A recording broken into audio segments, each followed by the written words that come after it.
कपड़े धोने वाली बहू। शादी के पहले से ही विभा को कपड़े धोने का बड़ा शौक था। कभी नल के नीचे तो कभी तालाब के पास। अरे मेरी नीली वाली लुंगी नहीं दिख रही है। विभा की अम्मा, कहाँ रखी है लुंगी? अरे वो तो विभा ने परसों ही धोकर रखी थी आपकी अलमारी में, देखो वहीं होगी।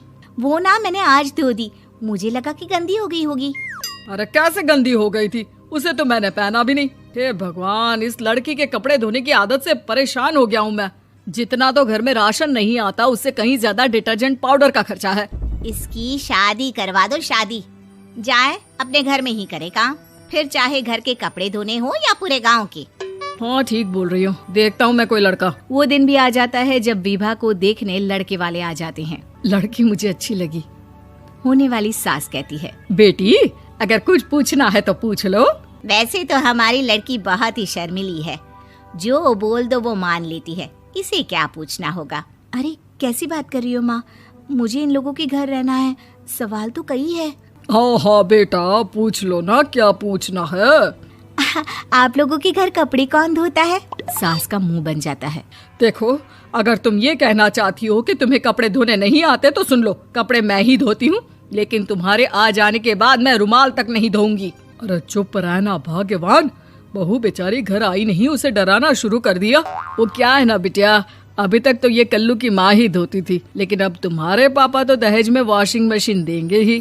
तभी विभा की माँ बोल पड़ती है, सवाल भी पूछा तो क्या। वैसे भाई साहब, मशीन की तो फिर भी कपड़े धोने की कैपेसिटी होती है। मतलब जो बिटिया दे रहे हैं ना विभा, इसे कपड़े धोने का बहुत शौक है। ये आप लोगों के क्या, आस पड़ोस गांव मोहल्ले सबके कपड़े धो दे और उफ तक ना करे। बाहर देखा नहीं आपने कितने कपड़े सूख रहे हैं? सब हमारी बिटिया ने ही तो धोए हैं। बस भी करो ना माँ, शर्म आ रही इतनी तारीफ सुनकर। और तो और एक दाग निकाल कर दिखाओ तो मान जाओ। हाँ अच्छा, माफ करना बेटा, मैंने गलत समझा। हमें तो रिश्ता बहुत पसंद है। और ऐसे जुड़ जाता है रिश्ता कपड़े धोने का शौक रखने वाली विभा का। उसकी शादी हो जाती है कोयला फैक्ट्री में काम करने वाले कल्लू के साथ। शादी के बाद अचानक विभा चिल्लाती हुई सास के पास आती है। सासू माँ, अरे सासू माँ कहाँ है आप? ये तो धोखा है, धोखा दिया आप लोगों ने मुझे। इसे ससुर के चक्कर के बारे में पता चल गया। अरे तो उसमें तुझे क्यों धोखा मिला है? अरे नल में पानी नहीं आता, कपड़े कैसे कब धुलेंगे? अच्छा, तू पानी नहीं आ रहा उसकी बात कर रही है। तो आपने क्या सोचा? कुछ नहीं। अच्छा हाँ, तेरी माँ ने कहा था कि कपड़े धोने का शौक है तुझे, याद आया मुझे। शौक बोलकर कपड़े धोने वाले मेरे जुनून को कम ना आके सासू माँ, कपड़ा धोना मेरा गुरूर है। तभी पति भी वहाँ आ जाता है। अभी मैंने इसे सनी देओल की फिल्म दिखाई है, उसी के डायलॉग मार रही है माँ। अच्छा सुन, साफ बता रही हूँ, पानी सुबह 4 से 6 और शाम को 10 से 12 आता है, समझी? विभा टाइमिंग सुनकर हैरान हो जाती है। ये क्या भूतों का मोहल्ला है? सुबह 4 बजे उठकर कौन कपड़े धोता है? 4 बजे टंकी में पानी जाता है, फिर सारा दिन धोना ना, किसने मना किया? अरे कैसी बात कर रही हैं? 200 लीटर की टंकी में कितने कपड़े धो लूंगी मैं? सुबह ही उठ जाऊंगी मैं। अब क्या था, विभा सुबह 4 से लेकर रात के 12 बजे तक कपड़े ही धोती रहती। एक रोज सास पड़ोस से निकलकर कहीं जा रही होती है कि साथ वाली कहती है, हाँ कल्लू की माँ, जरा ये बताओ कि 2 साड़ी है, 2 ब्लाउज और एक पेटीकोट और एक नाड़े वाला लंबा कच्छा। हाँ तो? अरे तो क्या, कितना लोगी धुलाई ये बताओ। धोबन दिख रहे हैं हम क्या? हमारे पति सरकारी नौकरी से अभी रिटायर हुए हैं और बेटा सुपरवाइजर है कोयला फैक्ट्री में। धोबन समझ रखा है हमें? हाय रे कल्लू की अम्मा, माफ कर दो, वो तो मोहल्ले में यही सब बता रहे थे कि तुमने बहू को कपड़ा धुलवाने के काम में लगा दिया है। सास को पड़ोसन की बात सुनकर गुस्सा आ जाता है। वो घर पहुंचती है जहां घर के बाहर ही इतने सारे कपड़े सूख रहे होते हैं जितने कि किसी धोबन के घर पर। अरे ओ कल्लू की दुल्हन, बाहर निकल।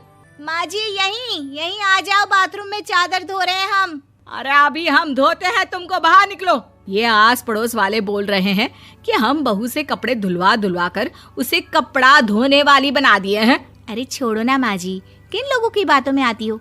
आस पास के लोगों का तो काम ही होता है कि वो किसी तरह सास बहू को लड़ा दे। बहू सारे घर के कपड़े धोती है, ये क्या कम है? बोलिए। सास को भी लग जाता है कि वो बहू का ये सनकीपन नहीं छुड़वा सकती, इससे अच्छा है कि खुद ही चुप हो जाए।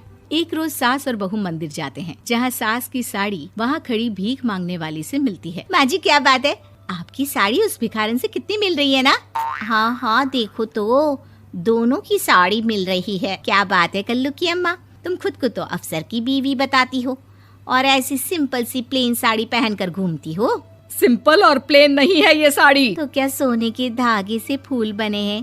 कुछ भी सासू माँ, कुछ भी। हाँ बने थे इस साड़ी में सोने के धागे से फूल।